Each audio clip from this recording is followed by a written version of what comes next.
विश्वविद्यालय जोधपुर विधेयक 2021 को हम आज यहाँ पर लाए हैं। और जैसा कि सभी ने अपनी बात रखी कि किस तरह से इस कॉलेज जो 1962 में वहाँ पर शुरू हुआ, और आज भी हम देख रहे हैं कि जय नारायण हमारा व्यास विश्वविद्यालय था, उससे इसकी संबद्धता थी। लेकिन हमने बिना विचारे, बिना सोचे समझे इस विश्वविद्यालय को, इस तकनीकी विश्वविद्यालय को अलग करने का निर्णय लिया है।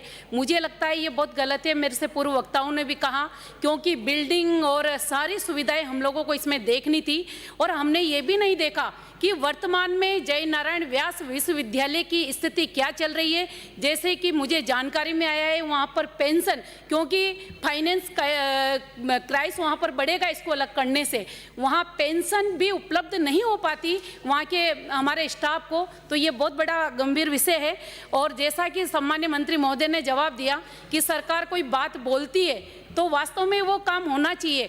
मैं कोटा से आती हूँ, आरटीयू की बात करूँगी, कोटा टेक्निकल यूनिवर्सिटी की, कि सरकार ने 8 महीने पहले आदेश दिया था कि वहाँ पर पेंशन नीति लागू की जाए, लेकिन 8 महीने से वहाँ के अधिकारी कर्मचारी किस तरह से उसको दबा कर बैठे हैं। हमारे कर्मचारी वहाँ पर परेशान हो रहे हैं। क्यों नहीं इस आदेश को लागू किया जा रहा, ये मेरा आपसे निवेदन है।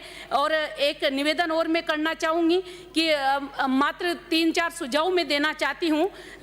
विश्वविद्यालय का जो प्रबंधन मंडल है, जिस तरह से उसमें चुने हुए शिक्षकों का प्रतिनिधि एक होता है, उसी तरह से कर्मचारियों का भी विश्वविद्यालय के कर्मचारी संघ की तरफ से एक प्रतिनिधि आता है। तो निश्चित तौर पर वहाँ के विश्वविद्यालय मंडल में उसके आने से कर्मचारियों के हितों की रक्षा होगी। ये मेरा मंत्री जी से आग्रह है। इसमें ये भी अगर जोड़ा जाएगा इस विधेयक के अंदर तो निश्चित तौर पर कर्मचारियों के लिए बहुत बड़ा लाभ होने वाला है। दूसरा मेरा निवेदन है कि विश्वविद्यालय में कर्मचारी व शिक्षकों की भर्ती आरपीएससी का पहले घोटाला मिटाएं, उसके बाद आरपीएससी के माध्यम से होनी चाहिए और सही समय पर भर्ती हो, सुचारू रूप से हो। मैं मैं इसी के सुझाव दे रही हूँ विश्वविद्यालय के। मैं विश्वविद्यालय के मेरा ऐसा कोई किसी के ऊपर आरोप प्रत्यारोप लगाना कभी कोई मेरा मन नहीं रहा, आपने देखा होगा।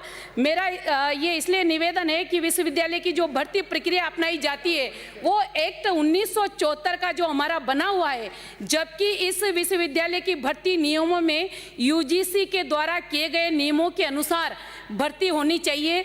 और मेरा ये इसमें काफ़ी बदलाव हो चुका है, तो हम ऐसा क्यों नहीं करते, ये भी हम लोगों को करना चाहिए। साथ ही साथ मेरा इसमें ये भी निवेदन है कि वर्तमान में जो हमारी नई शिक्षा नीति को हम लोग लागू करने जा रहे हैं विश्वविद्यालयों में, आने वाले समय में जब ये लागू होती है तो उसी के अनुरूप मैं सुझाव दे रही हूँ। मात्र 4 सुझाव मुझे देने हैं साहब। ये विश्वविद्यालय जोधपुर उसी के लिए तकनीकी हमारा तकनीकी विश्वविद्यालय जो एमबीए में, मैं एमबीए तकनीकी विश्वविद्यालय में ये प्रावधान रखा जाए, ये मेरा निवेदन है। और साथ ही साथ मैं निवेदन सब एमबीए तकनीकी महाविद्यालय की बात कर रही हूँ, अगर उसमें ये